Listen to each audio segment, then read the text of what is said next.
Good Friday, everybody. I hope, Good Friday! We're obviously having Good Friday. I hope you are too. Yeah, it's a Good Friday. Always a Good Friday when I'm hanging out with my crew.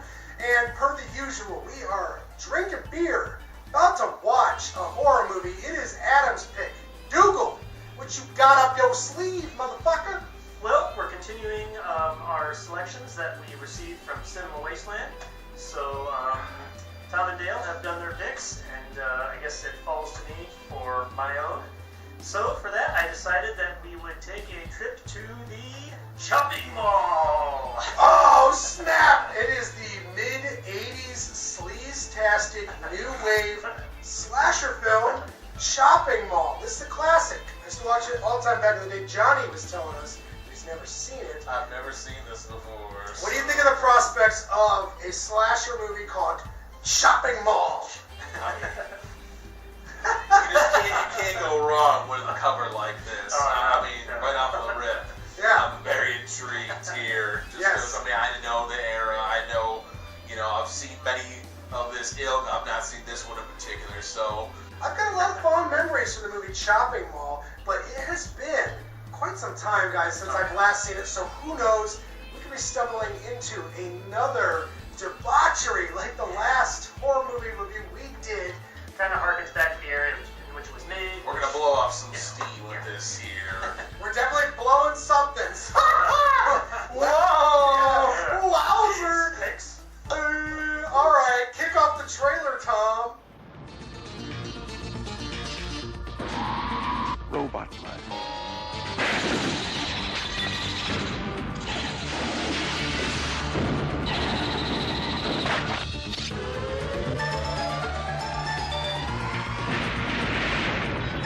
Shopping mall, where shopping costs you an arm and a leg. I tell you, this is definitely the perfect type of movie to have a couple beers with on your friends on Friday night. It was kind of designed for it. Yeah. And I got into it, I heard of this movie a long time ago, way back in the day. And of course, when I first heard about it with a name like Shopping Mall, it sort of made me think of your conventional slasher film. But actually, I was surprised and intrigued to find out that actually it's about a bunch of, high-tech mall security robots that just, all of a sudden just go haywire and start killing people. So in a way, this movie is kind of like the 80s, movie Short Circuit with a, morbid little twist in there. So, Yeah, it's fun like that. It's obviously taking a note from slasher movies of the time period, yeah, but same themes. yeah, it's got a lot of really violent deaths, but I don't know, I feel like it's pretty, fair and balanced. John, what'd you think of Shopping Mall? Shopping Mall. Shopping mall. I was hoping for a little more chopping. Yeah, it's definitely not chopping. With some, pretty good deaths in here, Sure. and I just knew these robots were going to be kind of cheese balls. Sure enough, the laser beams they're suddenly shooting after. Not saying anything about having laser beams or other security measures. Suddenly they have all these, laser cutting superpowers. I don't know, it got a little ridiculous. But that's kind of what I was watching this movie for. Was that ridiculous factor? 'Cause this thing.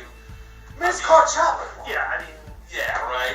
This is just 80s slasher sleeves. Yeah. Ton-o titties. oh yeah. It's kind of, Yeah, there's a lot of nudity. This is one of those movies where, if any of you guys know anything about the MPAA in the 1980s, they were bastards about the horror movies. And luckily enough, the movie Shopping Mall, the director and everyone involved, I feel like they balance it out pretty well. Now, there's a couple of moments where I feel like it was spinning its wheels, but for the most part, come on. Shopping Mall, 80s, cheesy slasher. What do you want? You know what I'm saying? You want the Andromeda Strain? No, this is a sci-fi movie. Definitely not the Andromeda Strain.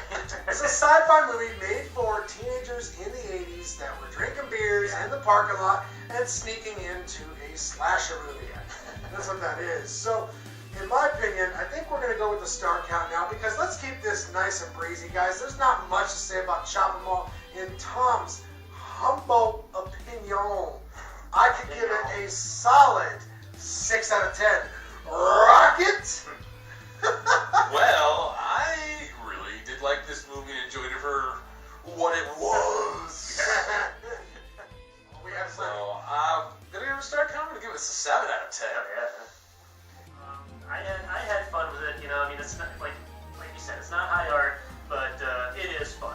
And for that reason, I'm gonna go with a 6.5. I mean, it's just it's a fair, you know, it's a fair movie. You know, but it's just, it accomplishes its goal. It moves fast. It keeps you engaged, and you know, it's everything you think a movie with a name like Chopping Mall should be.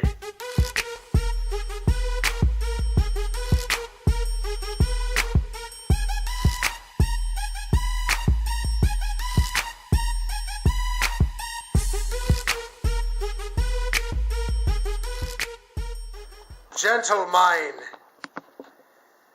the question is, do you have anything to add to the discussion? Yes, actually, I do. Actually, we do. I do. I think this movie is actually a pretty interesting satirical dig at consumer culture. Yes, that too, yes. That toot. It's a good take on consumer culture, you know. It kind of goes, it's in the same sort of, you know, vibe as Dawn of the Dead meets, you know, RoboCop. It gave me a kind of a future wave kind of a vibe. Yeah. Alright, so here's my question. You guys seen a lot of horror movies, slasher movies from the 1980s. Let's think about the conglomerate of sci-fi horror. There's a lot of shit like that. RoboCop, Fortress, Highlander, There is. things like that. This movie is a little more like Friday the 13th. So compared to all those movies, you know, where would you put it? Like, would you consider this better than some sci-fi horror, or would you consider this a little more on par with grindhouse shitty horror? Well, I mean, if you're looking for something prolific, I'd say probably not necessarily so, but it's just, I don't know, I guess it falls somewhere in between, because it's enjoyable and it keeps you engaged, but it's just, you know, at the same time, it's just kind of, it's like, we remarked earlier, it's like comfort food. Yes. And, you know, sometimes you just gotta watch a film like that. It doesn't, you know, make you think too much, but obviously it just has enough, you know, wit and, you know, intelligence in there to sort of, like, get you engaged, you know. I mean, like I said, the digs at consumerism and, you know, mall culture and everything like that. That was cool. So it's just a good balance, you know, but just to sort of entertain you. And, you know, it gave you a taste of the robots right away, right into it, It was like someone took Short Circuit, fucked Weekend at Bernie's, threw a dash of Friday the 13th in there, and then it was by way of George Romero's Dawn of the Dead. Yeah, it's a good way of summarizing it. Yeah. And what's cool too, I mean, like, dude, they actually designed the robots. The robots were living props. I mean, they were real things that they designed, and it's like, in the age of CGI that we are now, it's just really. That's what's so cool about going back to old movies like this, because it's just, God, they actually took the time to really, like, build something, you know, to put, you know, some really hardcore effort into it. So, like, not knocking people who are able to do amazing things with CGI, but there's a difference between doing something on a computer and actually constructing, like, a crazy killer robot, you know, that you can actually use and control. Looking at that DVD case when I was a kid back in the day, I pictured a robot with butcher blades just a pummeling out of its rotary wheels. Maybe they just couldn't find a way to really work that into, like, is that really a security feature to have a bunch of whirling knives? Like, you want to, you know, secure the perp. You know, you don't want to whip them into a million pieces, you don't want to blender style. Well, that's honestly, that's why I feel like the movie, it's like kind of a tongue-in-cheek pun. Shopping mall. Someone was like, some big shot 80s coked up executive was like, we need to make a slasher movie in a shopping mall. And then some other fat, balding asshole across the table goes, shopping mall.